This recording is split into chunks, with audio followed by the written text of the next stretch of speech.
welcome back to our absolutely last, but definitely not least, interview here at Devoxx France 2024 in Paris. And I have Loic here with me, my last but not least guest, and this is very nice to wrap up with an interesting technical content and technical topic that we are going to talk about. And you mentioned that you work on an open source project that's called Azimuth. Yeah. And I would love to hear more about it. Yeah, sure. So, hi everyone. So, I'm Knuchel. I'm working mainly on Azimuth. Just before, I was a principal engineer at Doctolib. And basically, what Azimuth is doing is SaaS, helping developers understand the databases. So, basically, it starts with the schema exploration. And then after that, you can document your database and also explore the data. And that's what we have right now, and what we are moving just after is insight from your database to help you maintain it in a good health. For example, suggest to create index, delete index, change your queries to use more index, also tag the bad data and things like that. So this is neat. So is it runtime like tool that you're using or development time?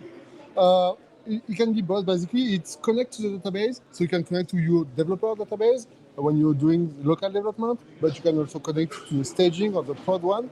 For now, the prod one is not recommended because there is a few security issue for it, and it's not planned for that, but we will move towards this. So later, the goal is to have it connected to your production database, and then you can have explain for your query to know about the performance, but also allow people to query your production database with more safety than just giving them the URL and the access to the database. For example, checking that the query is not too heavy for the database and things like that. So this is that sounds very useful in production.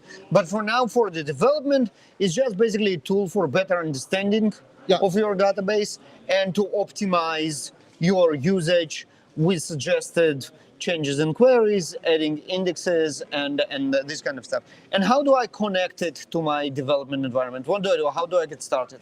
Yeah, but basically, there is several ways to import your schema into it. So the initial one was with all the create table you have, you export the schema to the database and you import it into Azimuth. But that's mostly the legacy way. Now we just connect to the database, so you give it your database URL, and then you can connect to the database and extract the schema.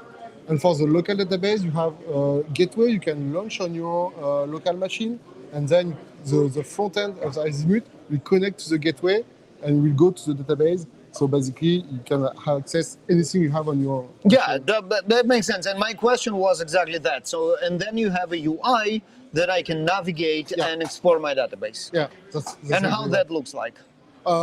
Very nice, basically.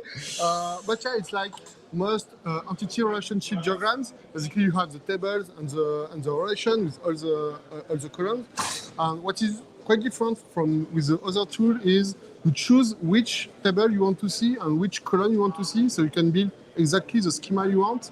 Because all the previous tools, and that's why I built this one, just show everything. So when you have a small table, like a small database with 20 or 30 tables, it's fine.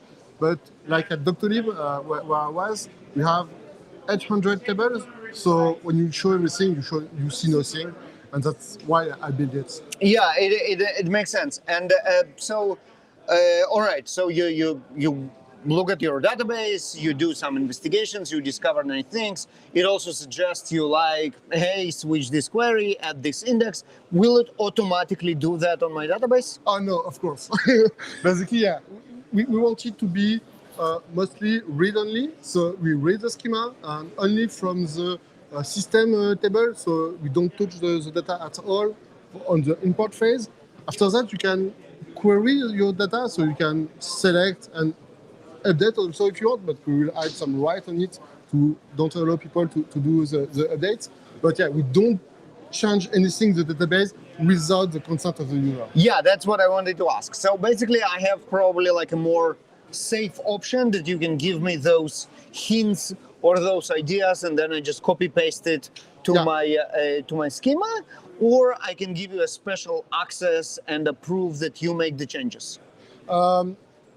For now, we more plan to have to give you the script, mostly because most of the projects want to have all the database migration on a specific folder, on a specific format. Sometimes it's inside the ORM specific syntax. So we don't want to change that. And basically, we help people know what they should do. We don't do them. We don't do it for them. I think that's a great approach. That's exactly how it should be. And you mentioned migrations, which brings me exactly to my next question. How do Azimuth play with tools for database migrations, like Liquibase and what was the other one that I forget? Yeah, and Flyway and those kinds of tools. Yes, there's a lot. So basically, we don't interact with those tools. What we do is, so the first thing, we reverse engineer the database, so extract the schema from it, and then you can do everything, and later you can refresh the schema, so refetch again the schema and to get the new one. So basically, this is very two separate things. Azimuth, fetching the schema can be done regularly, for example, with a CI integration to say, okay, each time when a pull request is made, pull again the schema, so the schema is always up to date, but it's very different from the migration, and there is no interaction between them. Yeah, no, it makes sense that it's not obviously not the same thing. And well, yeah, they are orthogonal, right? So you do the migration, then you just connect Azimuth to whatever new thing that you are doing. That makes sense. Well, yeah, perfect. How do we get started? Where do we get it? So you can get it on azimuth.app. So this is the main site. And the easiest way to get started is using the CLI from Azimuth. So basically, it's just an NPM package. So you can just write npx, executing the npm package without installing it. npx azimuth explore, and you put your database URL. And basically, it will launch a gateway on your machine and open Azimuth with your schema of your database. So that's just one command to start with it and see your schema. It's beautiful, very user-friendly, and pretty safe, considering that it goes to gateway and it's read-only. And it's only local, so... I don't see any reason not to try it, and I recommend everybody do it. And I guess with that, we're wrapping up the amazing 3 days of the Build Propulsion Lab at Devoxx France. Thank you very much, Like. Thank you very much for watching and staying with us through those entire 3 days. On the bright side, we will see you in just a couple of weeks from now at Devoxx UK. We will come to you from London, a very similar format, more amazing content, more amazing speakers. So stay tuned, and but in the meanwhile, have a great weekend and have a great week, and we'll see you very, very soon.